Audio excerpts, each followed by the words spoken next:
हाय, good morning everyone. आज 20 मार्च 2025 है। और अभी बाज़ार के बारे में थोड़ा सा छोटा सा डिस्कशन कर लेते हैं कि अभी हमें क्या करना चाहिए बाज़ार में। मेरे हिसाब से बाज़ार में एक जो गैप्स में डीलिंग का मोमेंटम चल रहा है, पर गैप अप के बाद बाज़ार में जैसे डे बिफोर यस्टरडे आपको एक फॉलो थ्रू मिला, बट आज और कल में अगर आप देखें तो बाज़ार एक रेंजी बाज़ार की तरह ट्रेड कर रहा था, जिसमें ऑप्शंस बायर की जो संभावना होती है प्रॉफिटेबिलिटी की, वो इतनी बेटर नहीं होती है। तो हमें एक क्विक एक्शन चाहिए होता है, तो उसके लिए हमें बाज़ार को थोड़ा सा साइडवेज या कूल ऑफ होने का वेट करना चाहिए। देन आपको किसी भी मूविंग एवरेज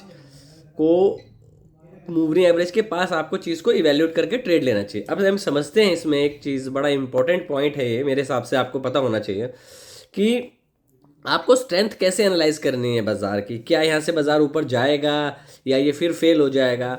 आपको ये एनालाइज करना है कि बाज़ार किस मोमेंटम से ऊपर जा रहा है और किस मूविंग एवरेज को रिस्पेक्ट कर रहा है। बाज़ार इस टाइम जो है वो 20 पीरियड मूविंग एवरेज को सपोर्ट कर रहा है। मतलब अगर हम टाइम फ्रेम में बात करते हैं तो वहाँ पे डीएमए यूज़ नहीं होता है, डीएमए खाली डेली के लिए यूज़ होता है। बाकी आप उसको बोल सकते हो, अगर आप 20 मूविंग एवरेज यूज़ कर रहे हो तो 20 पीरियड एवरेज उसको बोलते हैं। चाहे 15 मिनट में यूज़ करो, चाहे 1 घंटे में यूज़ करो, चाहे 5 घंटे में यूज़ करो। तो 2 दिन से वो 20 पीरियड मूविंग एवरेज को होल्ड करने की कोशिश कर रहा है। तो इससे ये पता लगता है कि बाज़ार में थोड़ी सी स्ट्रेंथ है। तो अब यहाँ पे समझना मुद्दा ये है कि क्या हमें यहाँ बाय करना चाहिए कि नहीं करना चाहिए। मेरे हिसाब से अगर आप 23,000 की कॉल देखते हैं मंथली वाली, तो अभी वो 190 के आसपास चल रही है। बेस्ट प्राइस होगा कि आप 1/3 क्वांटिटी या हाफ क्वांटिटी यहाँ पे बाय कर सकते हैं 190 पे, और नेक्स्ट क्वांटिटी आपकी जो बाय करनी चाहिए 140 के आसपास आप बाय कर सकते हैं। स्टॉप लॉस इसमें जो होगा 136 का होगा।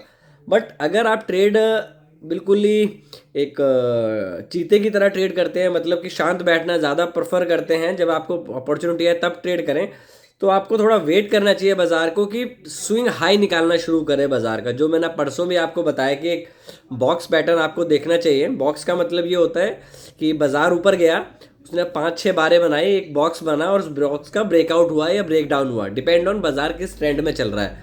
तो मेरे हिसाब से अभी थोड़ा आपको पेशेंटली बाज़ार को देखना चाहिए, क्योंकि आप मोमेंटम हो, गैप्स में डील कर रहे हो, बट गैप्स के बाद क्या आपको फॉलो थ्रू आ रहा है कि नहीं आ रहा है, वो ज़्यादा इंपॉर्टेंट है। अगर हम ओवरऑल मार्केट की ब्रेथ की बात करें तो मार्केट की ब्रेथ जो है पॉजिटिव है।